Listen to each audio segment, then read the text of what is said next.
students who are basically coming out from their MBAs, from their engineering colleges, or as of now, I think this is the best time for them, because then you are able to compete in terms of somebody who's having a 15 odd year experience by using the power of AI. Definitely, jobs would be lost because of AI. He's growing his revenue year on year by 100%. When I met him last month, I think the employee strength have reduced from 120 to 80 employees, etc. From Himachal to Dubai, what has life actually taught you? I wanted to go back to the country, to Himachal, potentially set up a chai ki thadi, exactly that, chai ki thadi, where, just sell tea for 5 rupees or 6 rupees, etc. That's fair. And potentially, I would also like to teach the rural kids as well. That's another thing which is very close to my heart.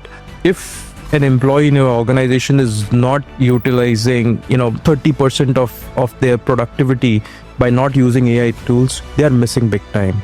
Right. So last week, I think, it was last week on Tuesday or Wednesday, we basically replaced a top tier ERP provider with HostBooks. My son, he tends to spend a lot of time in terms of gaming or your laptops or your mobile phone, etc. How I look at it is that that's where he should spend his time. It's very impressive, because unless the top management, all they need to see is the KPI figures. They are not interested in how the journey goes, what happens at back ends. So it is a fantastic strategy, I would say. Welcome back to CA Unplugged podcast. We are always looking for conversations that inspire and inform our community. And today's episode is exactly that. From his early beginnings in India to leading across the Middle East and Africa. From a young software engineer to the regional CEO of HostBooks, a company transforming the way businesses and chartered accountants manage their finances. Today, we have with us Gaurav Jairath. Under his leadership, the HostBooks has seen rapid adoption and multi-billion-dollar growth. But behind the numbers lies a story of resilience, vision, and the drive to simplify business for professionals like us. In this Unplugged episode, we will dive into his journey, the HostBooks story, and how technology is reshaping the future of finance and accounting. So welcome, Gaurav. Yeah, thank you. Thank you for having me. It's a pleasure. I feel privileged sitting next to you. So thank you again. Gaurav, can you tell us a little about your journey, where you were born? This podcast is all about knowing you. So we would love to know where you were born. How was your childhood? How did you reach here in Dubai? So I'm a single child. I was born in Shimla, which is in Himachal Pradesh. So my roots are from Shimla. Very middle class upbringing, growth, etc. It has happened. So I think first few years happened in Shimla, and from there onwards I moved into Delhi, and then I did my schooling from Jaipur. So like I mentioned, I've been a single child. So I was the boy of the house and the girl of the house as well. So right from doing the household chores to supporting, normal doing dusting, cutting vegetables, etc. So those are the, very, very strong values I had the pleasure of being provided by my parents, etc. And then both my parents were working at the time. So my mother basically, she was working as a vice principal, and then she left her job there. And my dad worked as an economist. So both of them had economics as their background. So my upbringing was very, very normal, like a typical middle class Indian would have. And then my parents actually spent a lot of time in terms of making sure that the right education is being kept. They gave me a lot of time. So my father used to spend time teaching me basic concepts when it comes to financials, independence, etc. And my mother played a critical role in terms of the way I have groomed. So I've actually taken values from each one of them, and that's been a brief journey in terms of how my early childhood happened. Post that, I think I've stayed mostly in hostels. So I mean, as soon as I believe I turned, I think I was 14 or 15 years old, and that was the time when I moved away from my parents in terms of taking education. So one of the fundamental views my parents had was that uh, one asset which they could provide me was investment in terms of education. So they were very very particular about those things. So from there onwards, my last few years in schooling happened in a hostel, and then from there onwards I picked up engineering, and I did my master's MBA from Ford School of Management, which was in Delhi. So that's a brief about my upbringing, my early childhood, etc. So fantastic. I can relate to this, coming from a small town like Goa and then transitioning to Dubai. I can relate to your journey very well. From Himachal to Dubai, what has life actually taught you? Like those mountains, to leave those mountains and then come back to a city and settle here. How do you relate back to your hometown when you want to go back? How do you visualize? Like for us Himalayas, I like those movies, where we see those sun clad, the sun, the snow, everything around. How do you actually feel when you see the screens sitting here? So great question. So see, so every year I go and meet my parents. So currently they are residing in a place called Palampur, and it sits in the Himalayan range itself. And my associate, so I'm more like a mountain guy. So I mean, between a beach and a mountain, I'm definitely a mountain guy. I can sit for hours, on a hilltop or a mountain top or a place, and I can just gaze on the natural beauty. It's there. So I associate myself a lot towards vegetation, etc. It really really inspires me. And I'm a person who likes a lot of calm, quietness, etc. So yeah, that is something there. But I'm equally inspired by Dubai. So I mean, for example, and I keep saying that to a number of people whom I meet, that even if somebody pays me double the amount of money and ask me to relocate to any other part of the geography, I would never do that. I'm madly in love with Dubai. I love Middle East as a region. Uh, Extremely inspired by the leadership of UAE, and I mean it. I just don't. I'm not saying it for the sake of saying it. I really mean it. Uh, I mean, it's just a pleasure, seeing how this region is growing, how this country is growing, how this city is growing. Uh, it's just fascinating. So yeah, I these are the two different nuances of my life, away from so-called mountain ranges and calmness, to the the bubbling city of Dubai, where so much of business actually happens here. Great. Yes, when you say Dubai, Dubai's leadership style is unmatched today. That's why we are, leading and a top in everything here now. Lifestyle here can't be matched back there. But if it's peace, yes, it's those mountains or beaches again. When you travel, what destinations do you look forward? Do you look for city life like this, or you want to go back to those mountains or say beach for some time, just watching the nature there? Yeah, so I do principally two types of travel. One is the business travel. So I tend to travel a lot within GCC regions and some part of Africa as well, and that definitely happens towards cities. So the likes of, let's say, the Dohas, the likes of Bahrain, or Jeddah, Saudi Arabia, wider cities, etc. All there. I tend to travel a lot. But yes, when I travel for uh, on a personal front, I I try to go more closer towards nature.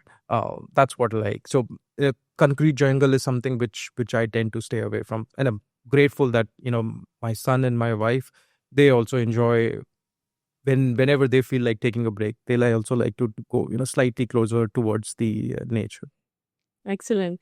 So that reminds me, when you said wife, is your mother's teaching that she has given you in terms of cleaning, cooking? Are you still helping your wife today? Not at all, not at all, and I'm not proud of that. So I'll tell you one incident, and then so my wife's name is Queenie, and she's she has been every quarter, every 2 months, etc. The same topic basically comes in. So, like I mentioned, I've been a single child, so you know, preparation of tea used to be one of the tasks which was allocated to me during, let's say, my growing up days with my parents. So on a Saturday or a Sunday, they would ask me to prepare tea, etc. And I, at that time, I wasn't a tea drinker, etc. So I used to prepare tea for them.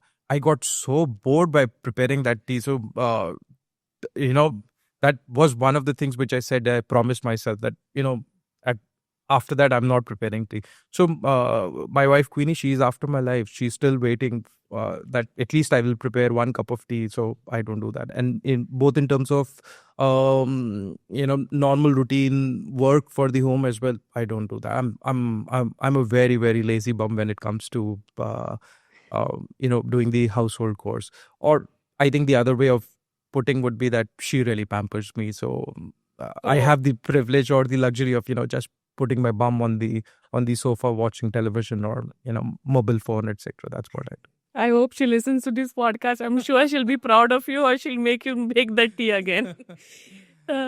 If you have to share a small, say, rookie mistake in those early days that you have done, which could have been better, or maybe you have wanted to change that mistake and helped you become the leader today, what would be that one mistake if you want to share with us? Okay, so see, there are incidents which happen in your life which basically transforms you as a human, as a leader, or you're growing up, etc. Takes it. Um, so I categorically remember one incident which happened during my MBA days. So I was studying MBA from Ford School of Management, and I was part of the um, placement committee. So I was, yeah, at that point of time, I was heading the placement committee there. It was my youth years, etc. There. So one of the learnings which I took there, and there was one incident which happened, is that पानी में रह के मगरमच्छ से बैर नहीं करते. In my younger years, I've done that, and you pay some price for it. So one of my year, so MBA is typically a 2 years journey which happens. One year was challenging and difficult for me. I was also basically suspended for few days there, but that you know I took it as a learning, and now when I look back, you know, I got couple of really, really good close friends. Now they are more like a family to me, and I mean, I feel so blessed that that person Ankit, he resides very close to my house now. We are just 100 meters apart, so I tend to spend a lot of time with him as well. But yeah, so I think to answer your question, um, one learning which I took from that particular incident was that पानी में रह के आप मगर से बैर नहीं करते. So there is a way how you get your things done. At so during your younger years, there is so much of energy. I won't use the word temper, but yeah, so much of energy, that how do you channelize your energy? Uh, that's part of growing up as well, and that basically, it was such an important lesson for me that I still use it for during my leadership, uh, style, etc. That's what I use it for. That's great. These are the learnings that we take forward in our life, and this is where that leadership quality comes in. It's not that always you're perfect. There are mistakes that teaches you, and it's very important to learn from mistakes. So yes, पानी में रह के मगरमच्छ से बैर नहीं करते is very true. Yeah, absolutely. And so I would just add as well. So I think the point which you highlighted is that there are mistakes that you learn from, and that's a clear message which I give to my team members and even to my family as well. So for example, I have an 11-year-old son. What I encourage him is that this is the time when you should do mistakes, because the mistakes which you do at this age, they are not going to cost you that much. But the learnings that you get, that would really help you. And the message which I give to my immediate team members is that, go express yourself, right? If you're doing your work, you will definitely do mistakes. If mistakes are not happening, potentially work is not also happening. So go express yourselves, and then even, I mean, if mistakes happen, that's part and parcel for it. It's absolutely okay. That is exactly a true leader is. If your team does not do mistakes, if you don't give the free hand to your team to do mistakes, you'll never know where they falter, where you can improvise them. That is where the learning happens. And that is why, I can understand how great you must be a leader at office also. While these pitches happen, is there certain rituals that you follow when you go out to a client? How do you brief your team? I would say, what kind of pre-meet that you'll do that I have to go and get this client, or what kind of strategy you'll follow?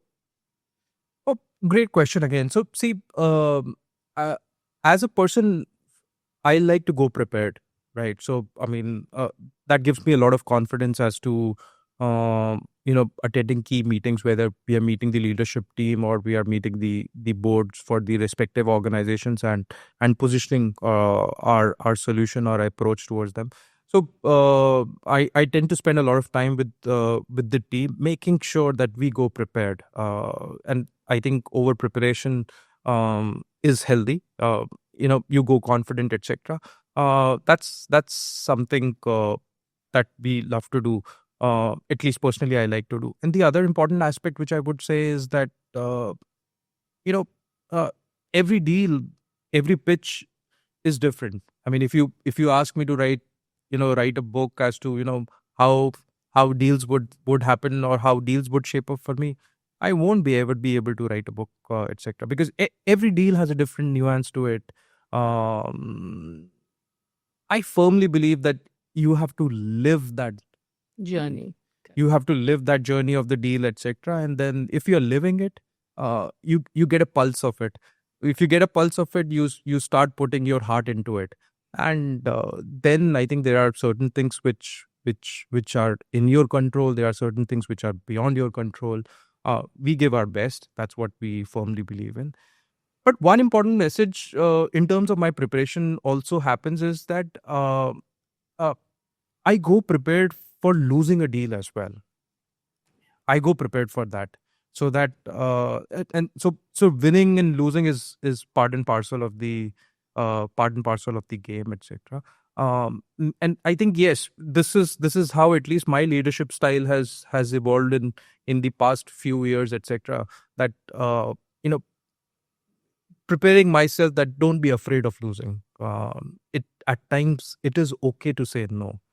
At times it becomes important to say no as well. You can't always be a yes man as well. So, yeah, I think, long story short, go very well prepared. Put your heart into it, and it's a journey. So it won't turn around in one particular meeting, etc. There. Having said that, at in my mind, I go prepared for losing it as well. That's By any chance, are you a sports lover? Because all your strategies are relating back to sports. Like what we learn in sports is whether we win or lose, put your 100%.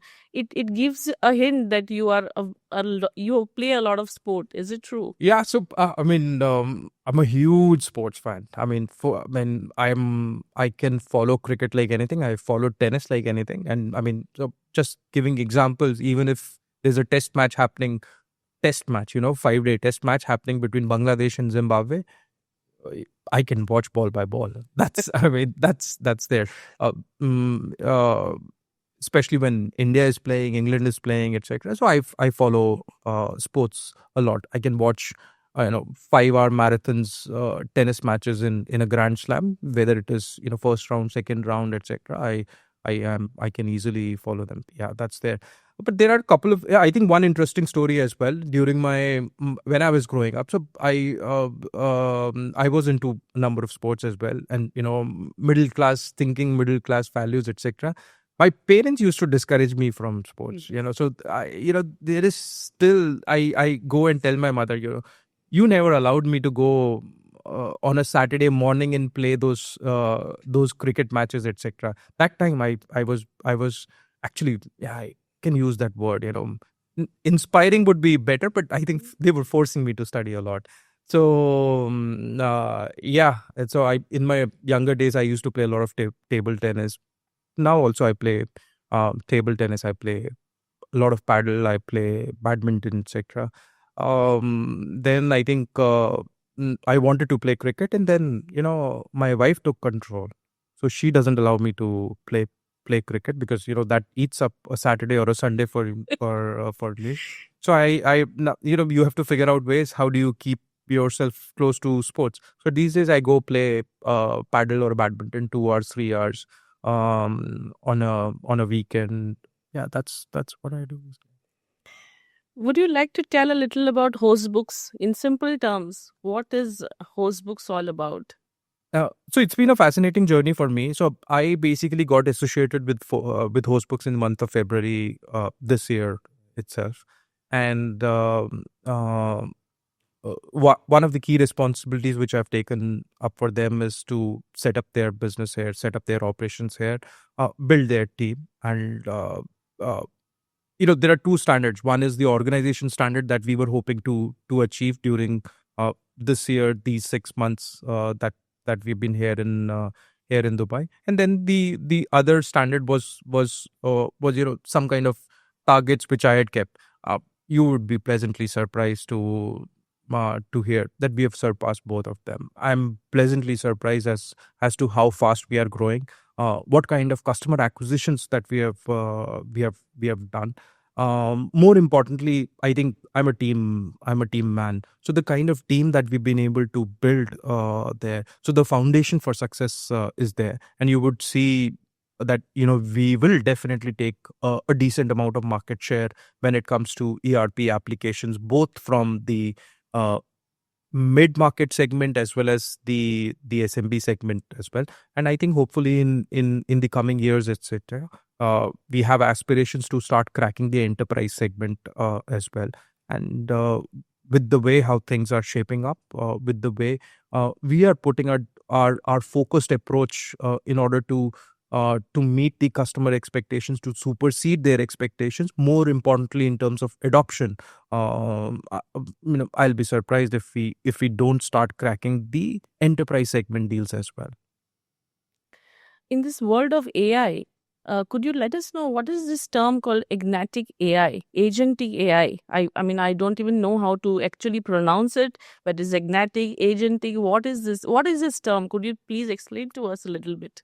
Okay, so great question as well. So I think I'll take a step back and in a I would like to speak something about this particular subject as well. So, see, first I believe is AI is actually transforming the way things are happening, and one of the message which or one of the philosophy I would have is that the youths which are basically graduating now, I mean, it is coming, they're potentially in the best of their time, because a 25-year-old now these days, with the help of AI technology, etc., he can easily compete with somebody having a 15 odd experience there. So AI is actually transforming, it is revolutionizing, and I see that to be the potential future as to how from technology perspective things would happen. Now within AI there are it's a broader concept, and you ask me, agentic AI, what they are. So I think if I have to explain in simple words, automation is one way to explain it. I think a better way to explain agentic AI would be that there are softwares who are capable of taking an informed decision. That's what agentic AI would be. So we are basically are moving or have moved to a stage where uh, automation of work would happen, decision making would be done with software, and that's what agentic AI basically comes into picture. Definitely, AI is transforming everything, but is there a fear that, human is going to be replaced by AI? or is it something that each of us should embrace and welcome as many tools as we can? Yes, as you say, the younger generation today, schools, my kid goes with iPad and he does PPTs and presentations, and what tools that he uses amazes me, because I keep learning from him, in fact, all the time. He's just 12, but yes, he's become my teacher in all these tools. So how do you embrace AI, especially, with the generation of 50 plus or 40 plus, who has not been very well versed with systems and these tools? So great question again. So I think so there are two, three fundamental points I would like to speak here. First is if you don't embrace it now, you will miss the bus. As an organization, and I'm speaking generally, if an employee in your organization is not utilizing 30% of their productivity by not using AI tools, they are missing big time, right? This is where we stand currently there. So it has to be adopted. Either you adopt it or you miss it. That is one. And I think you also asked me in terms of the fear of losing jobs. Uh, I am of a firm believer, and I have strong rationale behind it, that definitely jobs would be lost because of AI. Because so see, if how I look at things is that AI would increase the productivity. AI would increase the efficiency. It is already doing it by 30% as we speak now, but it is transforming at such a rapid pace, etc., that it should have more than a 50% increase in efficiency. So you have to embrace it, right? I'm part of organizations as well, where I'm giving advisory, etc. The current trend which I see is that their uh, the roles of the individuals, humans in the technology companies, is also changing rapidly. So I was having a conversation with one of the co-founders for a AI native company, and I was pleasantly surprised. I think he's growing his revenue year on year by 100%. And last year when we spoke, he had an employee strength of close to about 120 employees. When I met him last month, I think the employee strength have reduced from 120 to 80 employees, etc. Why? Because of the adoption of AI tools, etc. It has to happen. So that's I firmly believe that yes, how you tend to do work, the skill set which is required, you have to move rapidly in this current transformation journey which is happening. Otherwise you would be left behind. And then I think you also mentioned, I mean, you mentioned about adoption of AI tools, etc., for the younger generation for school. So I had a similar conversation with my wife, I think 6 months back itself, right? And I think it was a common complaint. She was telling that, see, Yanis, who's my son, that okay, he tends to spend a lot of time in terms of gaming or your laptops or your mobile phone, etc. um yeah, how I look at it is that that's where he should spend his time upon, right?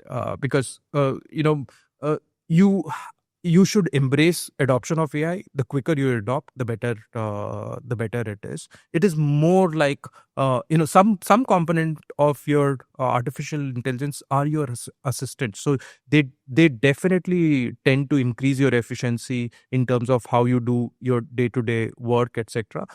Even when it comes to technology, the kind of coding which AI agents are able to do it, that is rapidly changing. So and that basically brings me to the same point that you know students who are basically coming out from their MBAs, from their engineering colleges, or as of now, I think this is the best time for them, because then you are able to compete in terms of somebody who's having a 15 odd year experience by using the power of AI, those tools, etc. You basically become at par with them. And then yeah, critical thinking. I've At this current moment, I feel that AI won't be able to replace that as of now. Whether they are able to do that in near future, I don't have an answer to that. No, let's keep that for humor only, I would say. Coming back to host books, Is there any industry specific that you'll cater to, or it is open for any industry, like from SMEs to, because your UAE is more SME focused country. So is HostBooks is more any specific industry you'll cater to, or it's a general anyone? So see, so what we tend to do is we are basically supporting organizations in terms of automating their back office. So that would include your complete finance department, your customer experience, or your CRM department, etc. Your HR department, your supply chain, procurement, operations, etc. That is all covered. And now these departments are spread across all the organizations. So if I have to answer your question, I would say that there are few industry verticals where we are not focusing, because as an organization we are hyper focused as to what we want to achieve upon. So for example, at the moment, maybe public sector organizations or the larger banks, these are the two examples where I see that we may not be focusing upon. But other than that, I think it's a industry agnostic solution which goes. So we've been able to onboard customers, whether they are from real estate, from healthcare, your trading, distribution, manufacturing has been always a sweet spot, etc. And definitely professional services, Horeca, which is your hotels, restaurants, cafes, etc. That's what we do. Oh, another point which I would say is that, so when I strategize as to how we have to penetrate further in this geography, we tend to do it in two ways. One is verticalization in terms of the industry. So it could be focusing on the MRD, which is your manufacturing, retail, distribution, etc. The other is on in terms of the size of the organization as well. So at this moment, mid-size organizations are the ones where we focus upon. But yeah, definitely we support SMB industries as well. So my definition for a mid-size organization would be, in terms of employees, could be something less than 1,000, 2,000 odd employees. In terms of revenue, they might be doing something around $800 million dollars in terms of annual revenues. Less than that is something I would call them to be a mid-size organization. Okay.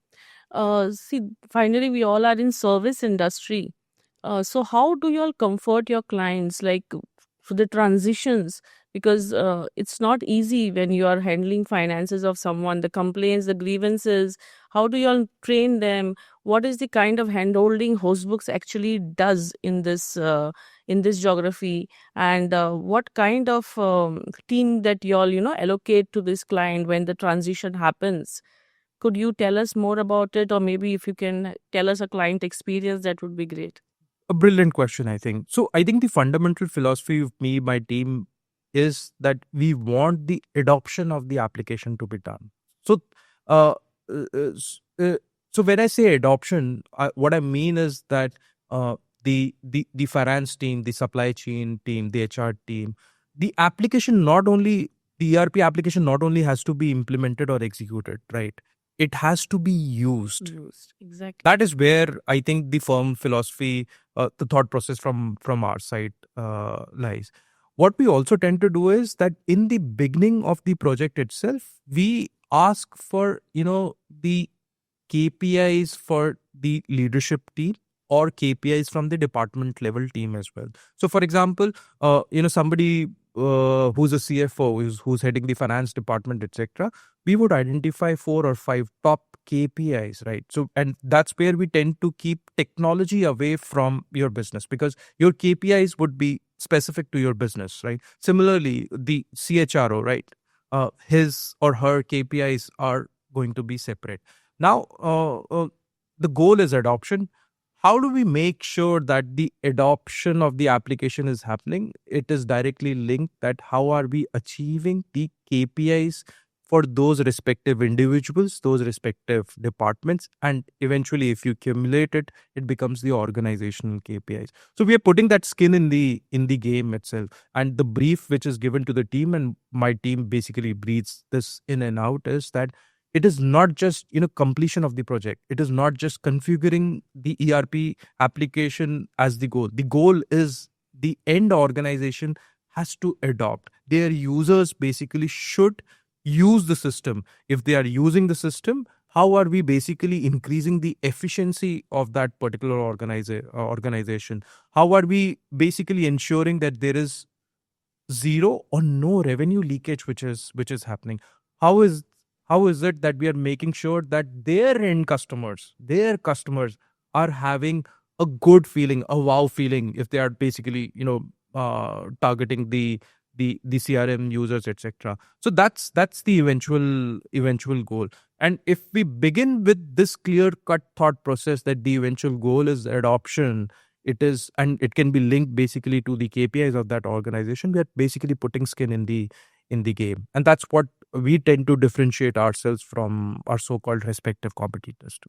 It's very impressive because unless the top management, all they need to see is the KPI figures. They are not interested in how the journey goes, what happens at back ends. So it is a fantastic strategy, I would say, focusing on the KPIs for the top management, at the same time hand-holding the back end team to get to those numbers, because finance numbers cannot go wrong at all. Absolutely. And so I think when I sit across the board with the C-level team members, the pitch from my end is that the ERP system has to be utilized as a decision making system, not as a transaction system. There would be certain employees, who would be basically capturing those transactions within the system.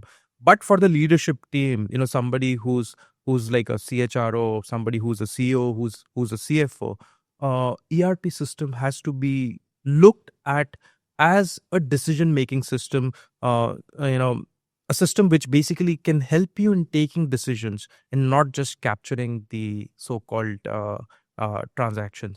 Where we are also moving forward in terms of the transformational journey is basically in making sure that the adoption of agentic AI happens. So when I say agentic AI, I think we won't be very far where there would be um, agents who would be doing the mundane routine tasks. So for example, one example could be building an HR agent who runs the payroll. Of course, there would be a validation layer of human onto there. Uh, if I speak on the finance side, there could be accounts payable agent who does you know where the automation of the accounts payable happens. So there could be number of use cases to it, and I genuinely believe that this is where the world is actually moving. And as an organization, this is where we are also rapidly evolving. We are also you know ensuring that whichever customers we are onboarding, there's not only a flavor of AI to it, rather a thought process is that the adoption of AI also happens with the applications. Just a general question: how much do you use AI in your personal life? Do you use tools in your personal life other than ChatGPT? Like, I become a fan of this ChatGPT, but ChatGPT beyond tools have come now already. So how much do you use them regularly? Heavily, that is what personally I do, heavy usage of it. So I think if I spend 10 hours a day in terms of my business work, I would be using close to about, I think, 40-50% of my time using AI tools. That's how it has really transformed. I'm a huge fan of adoption of AI in the routine task, and that's what I inspire my team members as well. That adoption has to happen. Mm, the more they adopt, the quicker they adopt, the better it is, and it is making I think a welcome change in terms of the way I live my life as well. I think those deep thinking, etc. AI plays a critical role, and Chat GPT is potentially one of the tools. But other than that, I tend to use tools whether it is impacting my marketing approach, whether uh, approach related to how I need to be looked in the social media, etc. Heavy usage happens. At least I'm personally doing that. Okay, if you're a CFO, because we are chartered accountants, so we relate to CFOs a lot. If you're a CFO and if I come to pitch you for HostBooks, how would you distinguish it with your current packages or current ERPs that you all are following in the system? Now, imagine you are not HostBooks, but you are the CFO in the position. How would you, how what would actually get you kicked and installed HostBooks in your company? So see, I could answer this question in two possible ways. So let me give examples also. So last week, I think, yeah, it was last week on Tuesday or Wednesday, we basically replaced a top tier ERP provider with HostBooks, and the actual pitch to the CFO of that organization. So they have close to about 17 odd organization under their umbrella. So it's an investment company, and they have interest in terms of fitness centers, retail, etc. It's a large organization, and we replaced a top tier provider there. So I think the pitch for them was value for money for that particular CFO, where the pitch was very simple. You don't have to compromise in terms of functionality with HostBooks if you're comparing us with tier one, and we were able to showcase the returns on the investment. So ours is a complete cloud provider, and then we put the skin in the game itself, where, like I mentioned earlier, that identification of the KPIs of that there, and it's more like an outcome outcome based selling that we were able to do. So that was one example of replacing a tier one ERP with HostBooks. I think continuing last week itself, there was an organization which are basically growing, and they were. Most of their work was actually happening in terms of the Excel sheets. The CFO was basically using the Excel sheets, etc. To them, I think the pitch was that we will completely automate their finance system. Not only that, and I know that CFOs or the entire finance department, they love the Excel. So what we are also able to bring on table is natural language processing through natural language itself. So for example, let's say the CFO wants to know that, hey, show me the balance sheet for uh, a particular month or particular year. He just types it in a natural language, and through the help of the system, it basically pops into it. Or for example, he says that, okay, it could be a retail customer who's selling, let's say, hundreds of SKUs, and the CFO wants to know where is the highest profitability margin for a product ABC in the month of July. Just the use of natural language processing, the system would be able to basically do that. So the pitch basically varies as to what the eventual objective of that organization is. Since we try and cover a wider domain in terms of industry, we tend to target the mid-size organization who are using a tier one and then replacing. Then it is mostly a value-based outcome pitch to happen. And then there are certain organizations which are rapidly growing, and then they want a mature ERP system to cater their needs. Then the pitch is slightly different. Excellent. What thought process. I would say, if you have to see yourself in the next 5 years, other than these AI tools and HostBooks, what is that you really want to achieve in the next 5 years as a person? It may be anything in personal life, professional life. Other than the tea that you have to make for your wife, I've not forgotten that. But anything else that you would? She has taken a promise from me. I think what I promised her was that when we celebrate our 25th anniversary, marriage anniversary together, that's the landmark I'm looking for. Yeah, I fully agree with that. Or the tea.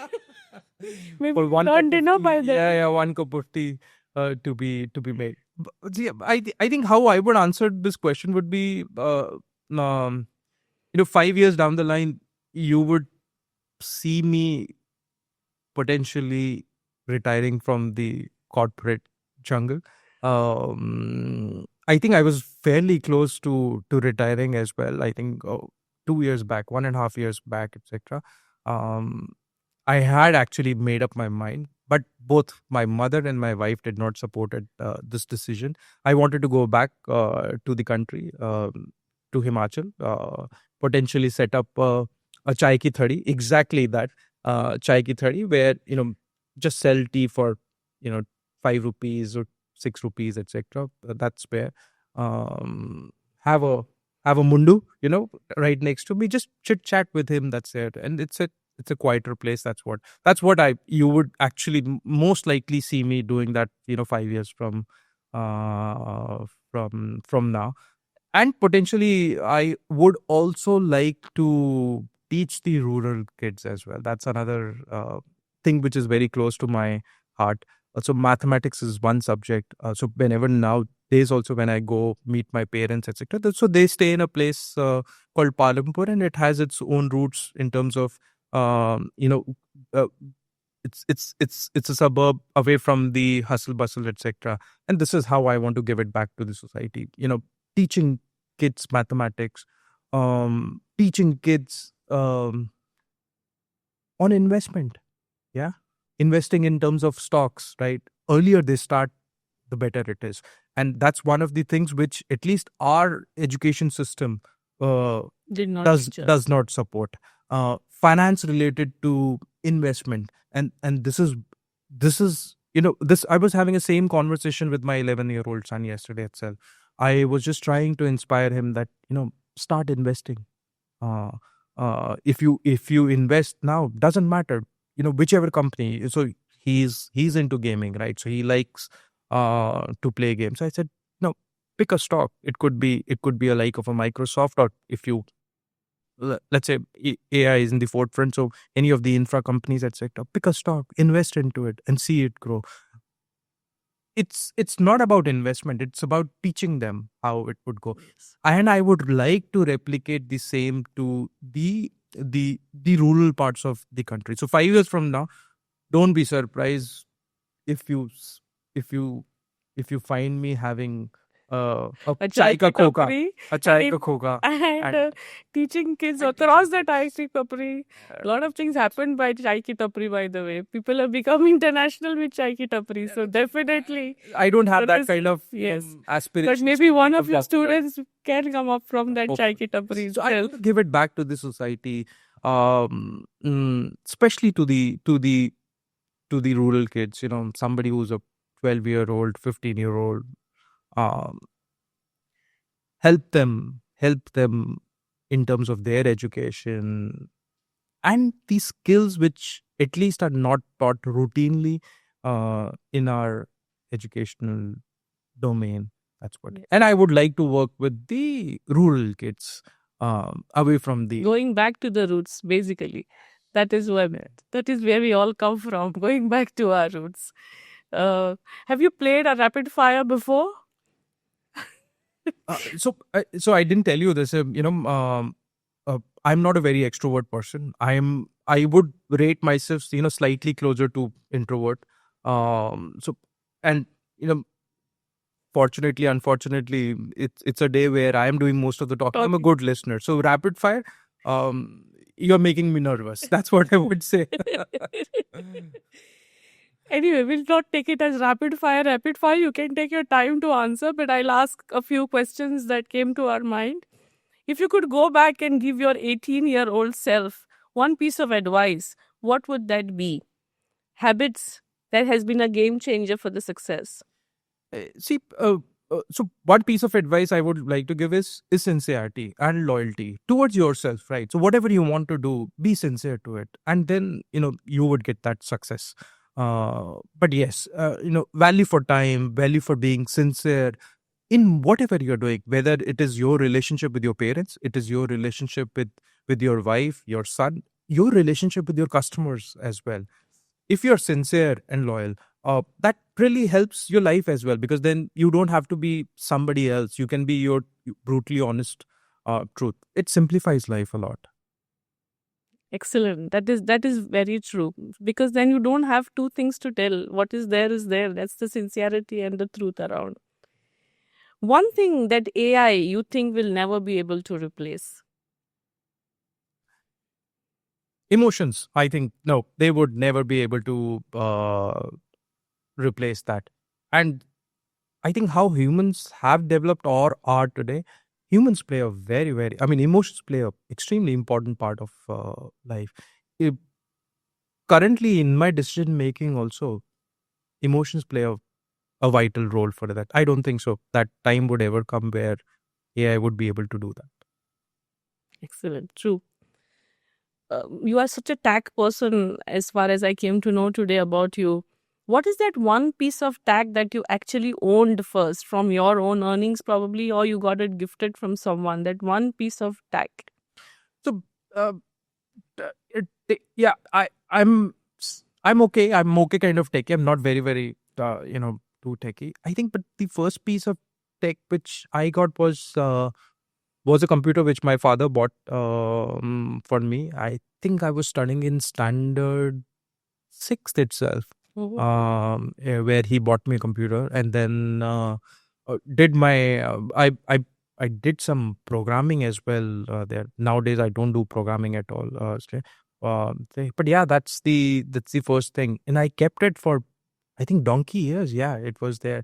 I mean, I usually get attached to things there, and I got attached to that computer system. So you brought a smile to my face. Able to recall that. yes. Uh, Something that is dear to the heart, yeah. especially when it is given by your parents. If you have to master one skill, what it would be? Maybe any hobby that you are interested, other than sport, probably anything. Maybe that you don't have, you have not learned it yet. You want to learn it in the future, other than making tea, please. Don't say tea. Okay, so here in the region, especially in UAE and Middle East, there are deals which basically get signed in um, on a dining table as well, or on dinners as well. That's there.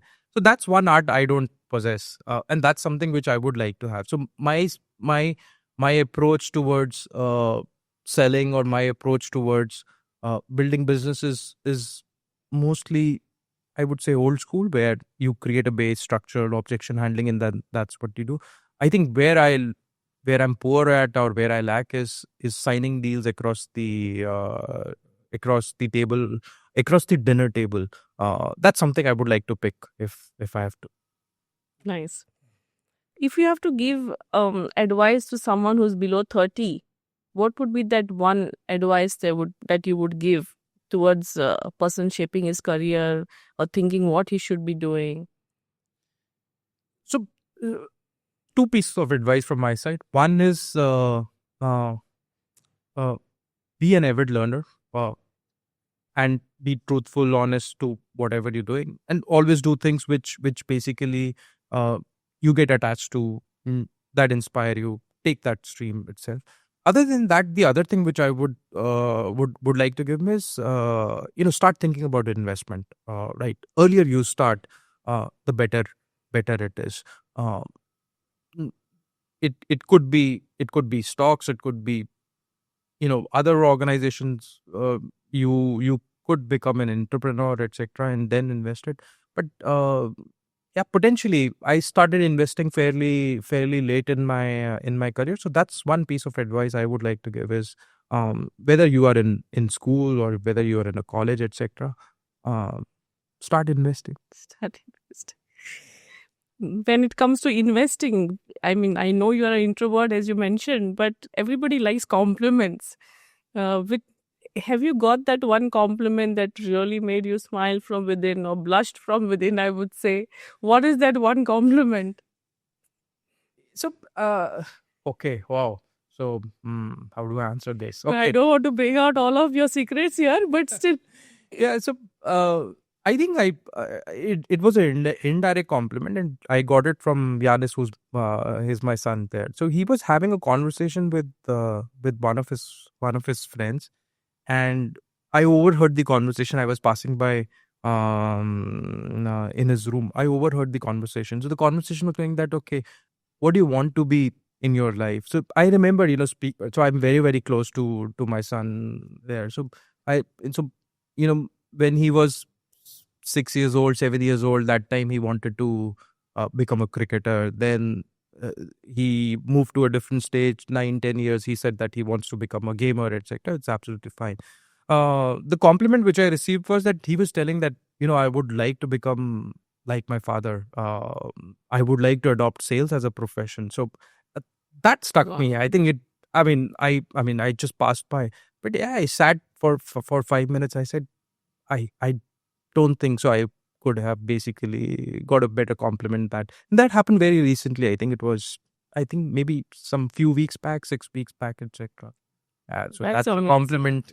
And coming from a child, especially for a dad, if a son says that, he's a role model, then there's nothing. I mean, you have achieved the moon already. There's nothing there to say.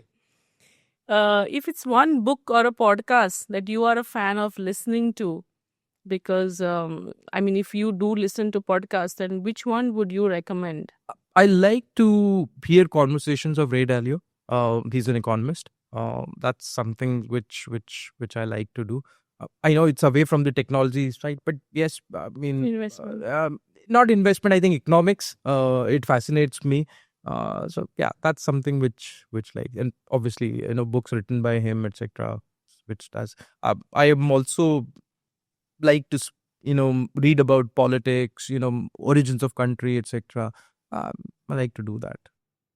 It's a great knowing you, Gaurav. And thank you very much for being here today and being our guest. Your journey has been very inspiring, especially more because you are not only a person who has emotions with you, you're driving some tech in this region and leading it from the front. I'm fully impressed with your journey. Thank you so Totally. much. Your pleasure is all mine, believe me. Thank you for having me. um, I mean, I feel I'm privileged, sitting right next to you. You gave me time, so thank you so much. Thank you so much. Truly appreciate that. Thank you.